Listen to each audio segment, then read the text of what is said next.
जय माता दी दोस्तों, हर हर महादेव।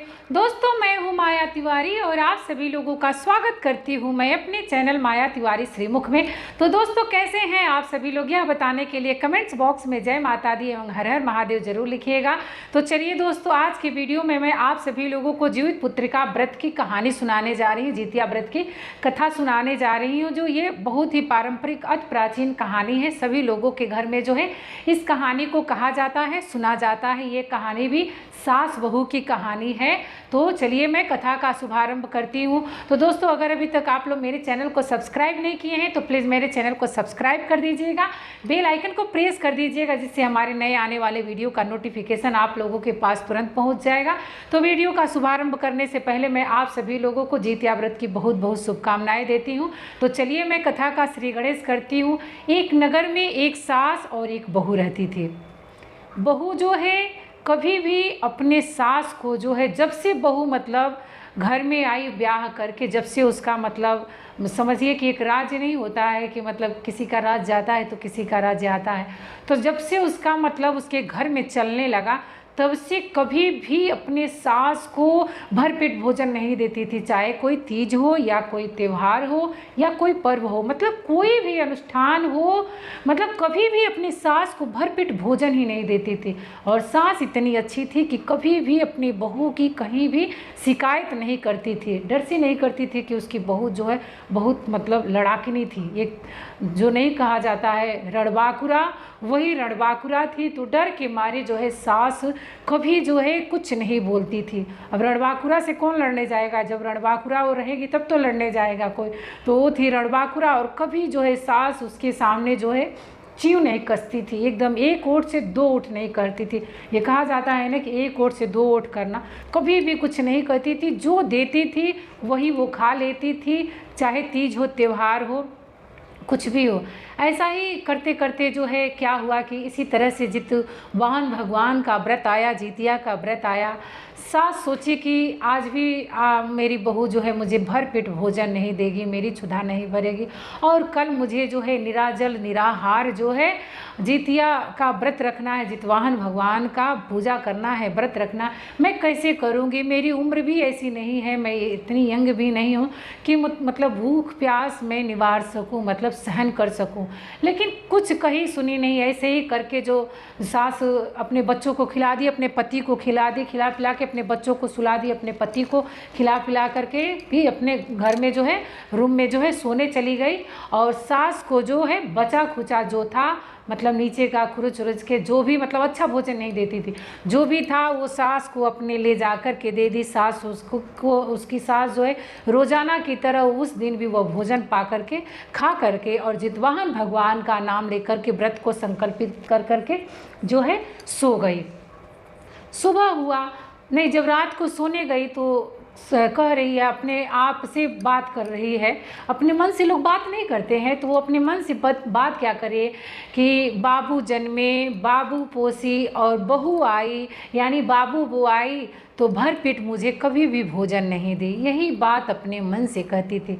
तो अपने घर में अपने रूम में यही वो मतलब बड़बड़ा रही थी, बातें कर रही थी, मतलब अपने आप से ही कह रही थी, किसी और से नहीं कह रही थी, अपने आप से कह रही थी।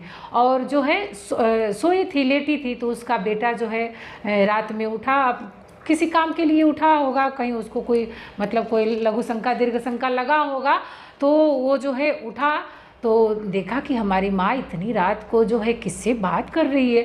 वो सोचने लगा कि हमारी माँ इतनी रात को, फ़ोन का थोड़ी ना ज़माना था उस ज़माने में कि कोई फ़ोन से बात करेगा।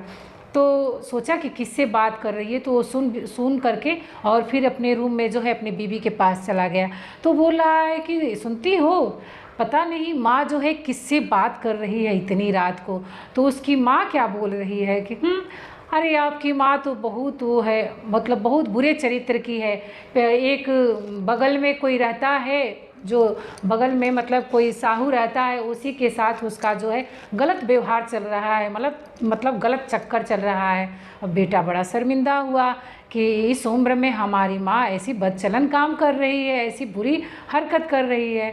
तो बोला सच? तो उसकी माँ उसकी बहू बोली, उसकी बहू इतनी लायक थी ही, वो जो ही कहता था, जो ही कहती थी वही वो मान लेता था बेचारा।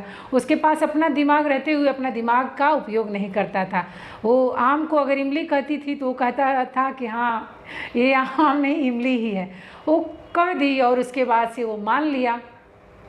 मानने के बाद से क्या हुआ कि अब और नहीं तो आपकी माँ जानते हैं और क्या कहती हैं कि हमारा जो है विवाह कर दीजिए। तो बूढ़ी माँ, किसी की बूढ़ी माँ कहेगी ऐसा कि विवाह करने के लिए? तो आपकी माँ कहती हैं कि विवाह कर दीजिए।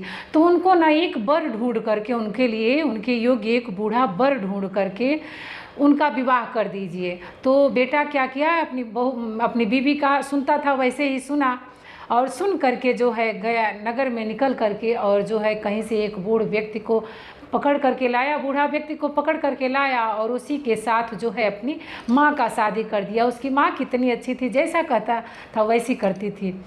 और जो है शादी करके उसको जो है डोली में बिठा करके विदा कर दिया। वो बेचारी बूढ़ी जो है जब विदा होने लगी तो जिस पे सोती थी, अपना एक बिस्तरा सोती थी, केथा बोला जाता है, तो उसको केथा के ले करके जो है वो फिर जो है बोली कि केथा और डोकिया मैं ले करके जाऊंगी बाबू। तो बेटा बोला हाँ माँ लेके जाओ। उसको क्या करना था, वो बूढ़ी माँ जो है उसकी वो एक केथा और जो है अपना मतलब यानी बिस्तर और एक काठ की डोकिया होती है, तो काठ की डोकिया जो है ले करके अपने डोली में बैठ करके चली गई। जब रास्ते में उसकी माँ गई तो कहारों से बोले कि हे कहार, सुन रहे हो? तो कहार बोले हाँ बोलिए। तो थोड़ा डोली यहाँ पर रोक दो। तो कहारों को लगा कि कहीं दुल्हन को जो है कोई लघु शंका दीर्घ शंका लगा होगा, कोई ज़रूरत होगा इसको, तो डोली उतार देते हैं और उतार करके जो है दूर चले जाते हैं। तो वो सब जो है दूर चला गया सबकी। अब तो वहाँ बहू है, दुल्हन है, तो उसमें नहीं न रहेगी। कहार क्या जानता है कि नई दुल्हन है या बूढ़ी दुल्हन है, वो क्या जानता है? वो तो डोली में विदा कर दिया तो वो जान रहा है कि जा रहा है, तो जो है वहीं उतार दिया। और उसमें से वो बूढ़ी क्या की, बुढ़िया जो है बहुत चालाक थी, उसमें से जो है निकल गई और निकल करके जो है अगल बगल जो है खेत था और खेत में जो है चली गई। और डोली में क्या की कि अपना जो पियरी पहन करके वो विदाई हुआ था वो उस डोली में खोल करके उसी में छोड़ दी। और जो केथा ली थी अपना मतलब फटा पुराना जो लुगरी ली थी, वही लुगरी पहन करके और डोकिया लेकर के बगल के खेत में उतर गई और जो है सोची कि कुछ बिनती हूँ तब तक ये सब लेकर के चला जाए, मतलब अपना मन बहलाने लगी, मन बहटियाने लगी। उसी समय जो है आया सब कहार घूम फिर करके उठाया तो डोली बहुत हल्की दिखी। डोली में जब दुल्हन रहे तब तो डोली भारी हो, अब डोली में वो सब देख रहा है तो डोली में दुल्हन ही नहीं है। लगा अगल बगल इर्द गिर्द आसपास से पूछने लगा कि अरे भाई इसमें से, तो कहार सब दुल्हन को ढूंढते ढूंढते उसी बुढ़िया के पास चला गया जो बुढ़िया डोली में दुल्हन बन करके बैठी थी। तो उस बुढ़िया से पूछ रहा है कि ये बुढ़िया तू इसमें से किसी दुल्हन को देखी है? तो बुढ़िया जो डांट करके बोले कि मैं किसी दुल्हन को नहीं देखी हूँ, मैं तो अपने बेटा का खेत रखा रही हूँ, खेत अगोर रही हूँ, अपने बेटा के खेत में बैठी हूँ, मैं क्या जानती हूँ कि कौन सी दुल्हन थी इसमें और क्या था। अब वो कहार सब जो है चुपचाप चला गया और जो है इसी तरह से करते करते रात हो गया। तो बुढ़िया जो है एक पीपर के पेड़ के नीचे जो है जा करके पीपर के पेड़ पर जो है एक आगी लेकर के उस डोकिया में जो है आग जला करके जो है ले करके चली गई और पीपर के पेड़ के टहनी पर जा करके जहाँ बैठने लायक जगह था तो उसी टहनी पर जा करके वो बैठ गई। रात का समय हुआ, चोर जो है चोरी करके बहुत सारा हीरा मोती सोना चांदी गहनों का मतलब पूरा भंडार ही मतलब समझ लीजिए कि चुरा करके कहीं से ला करके उसी पीपल के पेड़ के नीचे जो है बैठ करके जो है अब अपना हिस्सा लगा रहा था, बंटवारा कर रहा था सब। तो बुढ़िया चुपचाप देख रही थी कि ये सब तो बड़ा संपत्ति लेकर के आया है सब। अब बुढ़िया सोची कि अपना एक तरकीब अपनाती हूँ। तो बुढ़िया क्या की कि देखिए कहा जाता है कि काठों की सांस रहती है तो अपने ही तरफ होता है ना। तो बुढ़िया का उस समय भी देखिए उतना दुर्गति उसका बेटा बहू किया था, लेकिन फिर भी उसका हृदय कैसा है एक तो बुढ़िया क्या की कि उस पीपल के पेड़ पर से ही आग का जो चिंगारी ली थी, उस जहाँ वो बंटवारा कर रहा था सब, उसी में उस आग की चिंगारी को गिरा दी। अब तो उन सबों को लगा कि इस पर तो बहुत बड़ा भूत है। वो सब भाग चला वहाँ से, डर के मारे। वो सारे गहना हीरा मोती जवाहरात जो भी था सब डर के मारे छोड़ करके भाग गया सब। अब बुढ़िया नीचे उतरी और नीचे उतर करके जितना भी सोना चांदी हीरा मोती था सारा बटोर करके उस जो केथा में अपनी फटही लुगरी में उसको बांध करके और फिर उसी रात को जो है अपने घर पहुंच गई। और पहुंच करके दरवाज़ा पीट रही थी, खुलवा रही थी कि बाबू दरवाज़ा खोलो, ये बाबू दरवाज़ा खोलो, ये बाबू दरवाज़ा खोलो। तो ये हस्बैंड वाइफ सब सोया था, सब पति पत्नी। तो उसका बेटा बोल रहा है कि अरे ये तो हमारी माँ की आवाज़ है। तो उसकी बीवी बोल रही है कि नहीं नहीं, आपकी माँ की तो शादी हो गई, वो तो अपने ससुराल चली गई, आप सोइए, आप निश्चिंत सोइए, आपकी माँ अब नहीं आएगी। फिर उसका मन नहीं माना, तो बेटा जो है जा करके दरवाज़ा खोला और दरवाज़ा खोल करके देखा तो उसकी माँ खड़ी है। तो वो बोला कि माँ मैं तो तुम्हारी शादी कर दिया था, तू कह रही थी ना शादी करने के लिए, तो कर दिया था, तो अब क्यों चली आई। तो वो बोली कि बेटा अब मेरा शादी करने का उम्र है, अब तो मुझे जो है भगवान के घर जाने का समय है, अब तो मुझे क्या चाहिए, अब तो मुझे कुछ भी नहीं चाहिए, अब तो मुझे भगवान के घर जाने का समय है, तो तुम हमारा शादी कर रहे हो।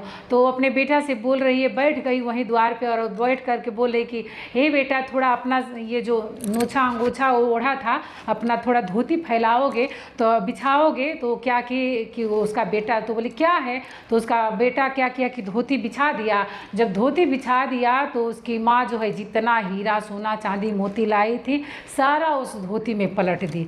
अब तो उसका बेटा देख करके दंग रह गया कि हमारी माँ इतना कहाँ से लाई है। तो उसकी माँ जो है सारी कहानी बताई, उसकी बहू की सारी मतलब अपने बहू की सारी कहानी बताई, अपनी सारी कहानी बताई कि मैं किसी के साथ मेरा गलत दुर्व्यवहार नहीं था, कोई भी मेरा गलत संबंध नहीं था, मुझे तुम्हारी बीबी जो है कभी भर पेट खाना नहीं देती थी, तो मैं वही बैठ करके अपने कमरे में जो है बड़बड़ाती थी, तो तुम लोग वही सुने तो तुम लोग जान गए कि मैं शादी करने के लिए बोल रही हूँ। अब इतना बात सुना बेटा तो क्या किया कि अपनी बीवी को जो है, उस ज़माने की बात है, अपनी बीवी को जो है घर से मतलब नगर से निकाल दिया और नगर से निकाल करके उसको भगा दिया। और फिर जो है माँ बेटा जो है ये लोग सही से रहने लगे। तो कोई भी बहू ऐसा काम ना करे कि मतलब उसकी सास को तकलीफ़ हो